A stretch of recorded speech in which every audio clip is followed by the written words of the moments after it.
આપણે આ સુરતી લોચો બનાવીશું. તેમાં જો 1 કપ ચણાની દાળ અને અડધીમાં થોડીક ઓછી અડદની દાળમાંથી ભેગું થઈ ગયું છે, તો તમને દેખાશે બહુ નહીં. એટલે ધોઈ અને આખી રાત પલાળીશું. આ ચોખા લીધા છે 2 સ્પૂન, એ પલાળીશું. અને આ પૌવા તો સવાર પલાળીશું ધોઈને, અને પછી મિક્સરમાં પીલી લઈશું કાલે, અને પછી આપણે સુરતી લોચો બનાવીશું. આપણે આ ચણાની દાળ ને અડદની દાળ પલાળી હતી, આ ચોખા પલાળેલા પૌવા આપણે મિક્સરમાં પીસી લઈશું લોચો બનાવવા માટે. સુરતી લોચો નામ જ એનું એવું છે, સુરતી લોચો. એક જ વાડકીનું બનાવું છું. 1 વાડકી ચણાની દાળને 2 ચમચી પેલું, થોડું પાણી જવા દઈશું.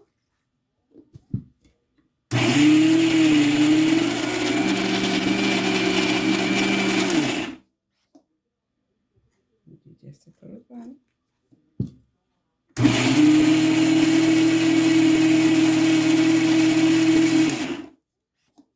બહુ ઝીણું નહીં વાટવાનું, એને થોડું દરદરું કરવાનું છે.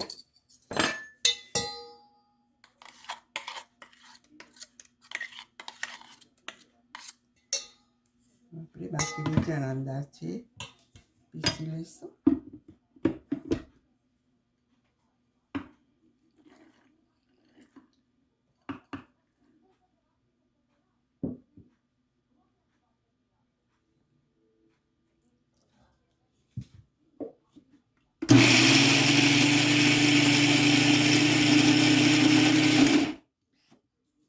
થોડું પાણી લઈ આવું.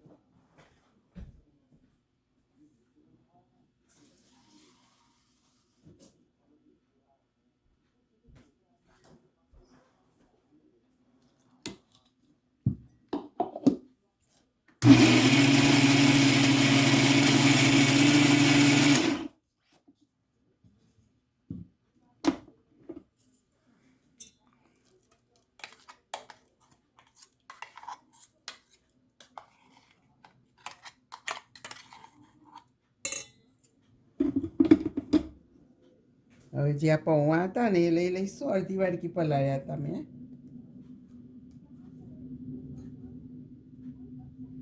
અને 2 ચમચી 2 સ્પૂન ટેબલ સ્પૂન છે ચોખા, એને બાઇડિંગ માટે જ છે.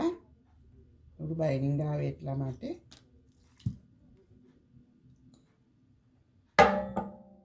થોડી દાળ હતી લઈ લઈએ મિક્સ બધું.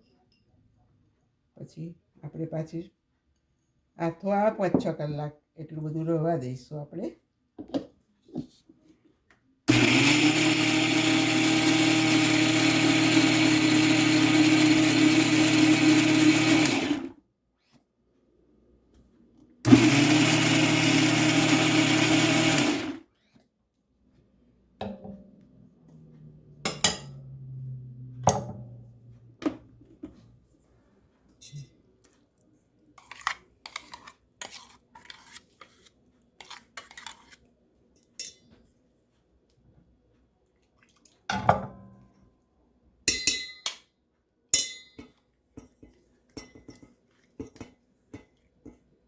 આપણે ગ્લાસ ધોઈને બધું લઈ લઈએ.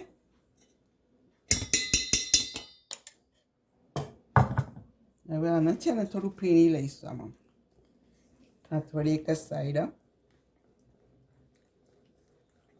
એટલે હવા ભરાય અંદર અને સરસ હાથો આવી જશે સવારે. એટલે આપણે ઢાંકી અને મૂકી રાખીશું.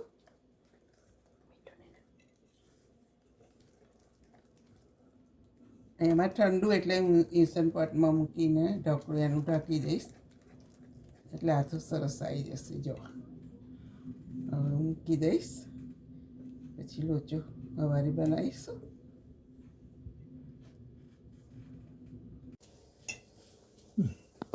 આપણે જો આ સુરતી લોચા માટે આપણે જે પલાળ્યું હતું દાળ ચોખા, હવે ચણાની દાળ ને ચોખા ને પૌવા ને બધું, એનું આ ખીરું સરસ હાથો આવી ગયો છે. જો હવે એમાં આપણે સ્વાદ મુજબ મીઠું એડ કરીશું.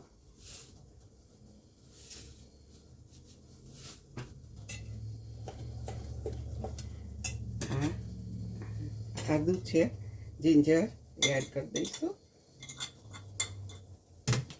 અને તમારે તીખું જોઈએ એ પ્રમાણે ગ્રીન ચીલી એડ કરી દેવાની. મિક્સ કરી દઈએ આપણે.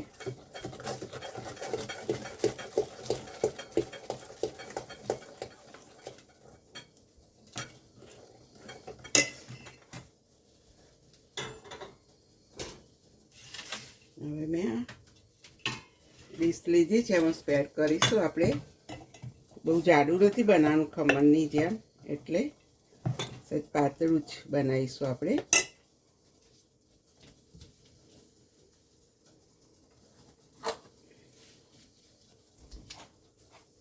અને એક ચપટી જેટલો એનો એડ કરીશું, બહુ નહીં.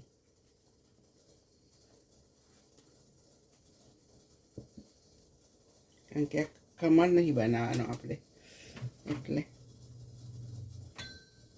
2 ચૂટકી જેટલો એડ કરીશું. હલાવી લઈશું. સહેજ હળદર એડ કરીશું એટલે યલો કલર આવે આપણે. થોડુંક અડધી સ્પૂન જેટલી.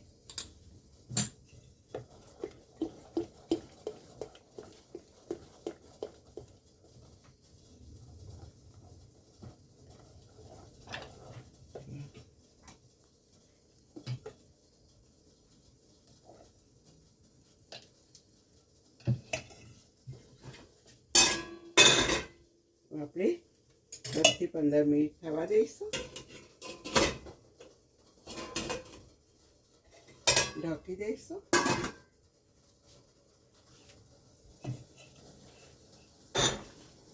ત્યાં સુધી આપણે એ લોચાનો મસાલો એડ કરીશું. જો મેં અડધી ચમચી જીરું લીધું છે,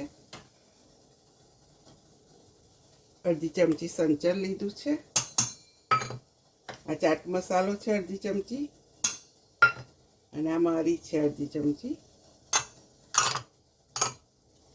અને આ રેડ ચીલી છે. તમારે તીખું જોઈએ એ પ્રમાણે એડ કરવાનું. ને આ મીઠું સંચર ઉમેર્યું છે એટલે જોઈએ એટલે મીઠું પછી મિક્સ કરી લેવાનું.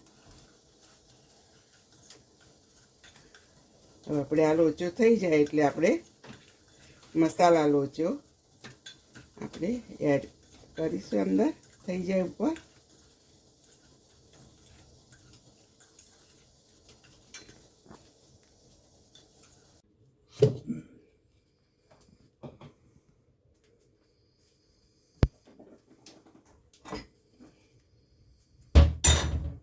આપણે આ લોચો થઈ ગયો છે. આમાં હવે આપણે આ મગફળીનું તેલ છે થોડું સ્પ્રેડ કરીશું આપણે આ રીતે.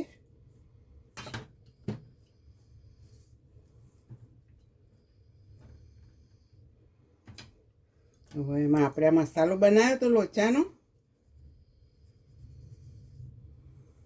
એડ કરીશું આપણે.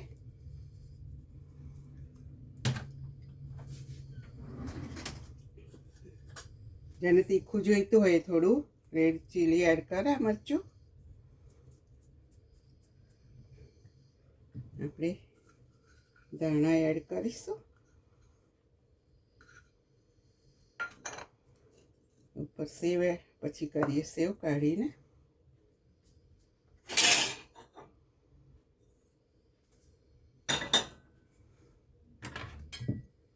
થોડું કટ કરીશું આપણે. આમ તો એમનેમ જ કાઢવાનું. આ રીતે કટ કર્યો મેં. બધું ગરમ છે ને,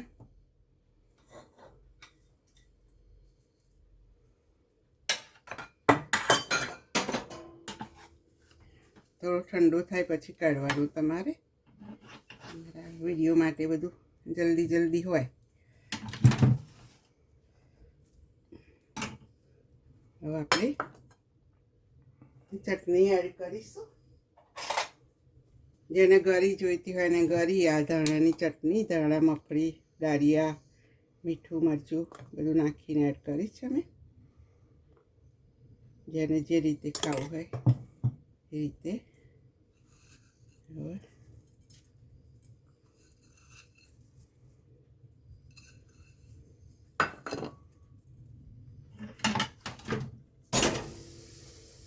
અમારું આ લોચો રેડી છે. અમારી રેસીપી ગમી હોય તો લાઈક કરો, શેર કરો, સબસ્ક્રાઈબ કરો ને બધા બનાવો. C you next video.